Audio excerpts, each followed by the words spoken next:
പോന്നപ്പോ പറഞ്ഞോണ്ട് വരായിരുന്നു മോളെടുത്ത് അവർക്ക് ആള് മാറിയിട്ടെങ്ങാനും ഇന്റർവ്യൂ വിളിച്ചാണ്.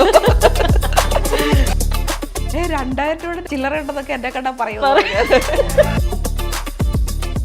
എൻ്റെ മിക്ക ക്ലയൻസും അവർക്കൊരു ട്രസ്റ്റ് വന്നു കഴിഞ്ഞാൽ നമ്മളുടെ ഒരു ഇഷ്ടത്തിന് നമ്മൾ അങ്ങോട്ട് ഐഡിയ പറഞ്ഞു കൊടുത്ത് ചെയ്തെടുക്കുക പതിവ്. ചേച്ചിയുടെ ഐഡിയ കസ്റ്റമേഴ്സിന് പൊതുവെ വർക്ക് ആവാറുണ്ട്, അവർക്ക് ഭയങ്കര ഇഷ്ടമാണ്. അതൊരു വലിയ ബ്ലെസ്സിംഗ് ആണ്. ചേച്ചിക്ക് ഫസ്റ്റ് വരുന്ന സെലിബ്രിറ്റി കസ്റ്റമർ ലക്ഷ്മി നക്ഷത്രയുടെ ആയിരുന്നു. ഞാൻ പുറത്ത് ഇങ്ങനെ ചെയ്തിട്ടിരുന്ന കോസ്റ്റ്യൂംസ് കണ്ടിട്ട് വന്നതാണ്. ഒരു സാരി ഞാൻ ലക്ഷ്മി നക്ഷത്രക്ക് ഞാൻ ഒരു വൈറ്റ് മെറ്റീരിയൽ കുഞ്ഞു ഫ്രിൽസ് വെച്ചിട്ട് ഇങ്ങനെ ക്രിയേറ്റ് ചെയ്തെടുത്തത്. ആ സാരി എനിക്ക് തോന്നുന്നു അത് പോസ്റ്റ് ചെയ്തിട്ട് ഒരു 30-35 സാരി സെയിം ചെയ്ത് കൊടുത്തിട്ടുണ്ട്. സിമ്പിൾ ആയിട്ടുള്ള ചെയ്യുമ്പോൾ അത് കസ്റ്റമറിനും ഇടാൻ പറ്റുന്നതാണെങ്കിൽ അത് അങ്ങനെ കുറെ പോകാറുണ്ട്. അഫ്രി വന്നിട്ട് എൻ്റെ അടുത്ത് പറഞ്ഞ് റംസാൻ ഒരു കോസ്റ്റ്യൂം ചെയ്യണം. അപ്പൊ സത്യത്തിൽ ഞാൻ എന്താ വെച്ചാൽ നമ്മുടെ ഓണോ ക്രിസ്മസ് ഒക്കെ പോലെ റംസാനിലാണ് ഈ സെലിബ്രേഷൻ ഒരു കോസ്റ്റ്യൂം ചെയ്യേണ്ടത്. നമുക്ക് ലെഹങ്കയാണോ ചെയ്യേണ്ടത്? ചേച്ചി റംസാൻ നമ്മുടെ ഡാൻസർ റംസാനല്ലേ പിന്നെ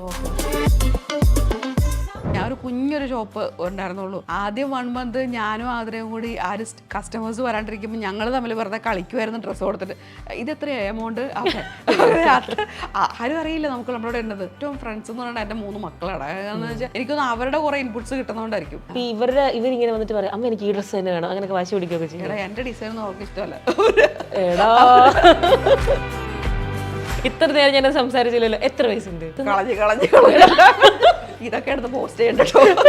ഇതായിരിക്കും നമ്മൾ തമ്മിലിടാൻ പോകുന്നത്, ആദ്യം ഇടാൻ പോകുന്നത്.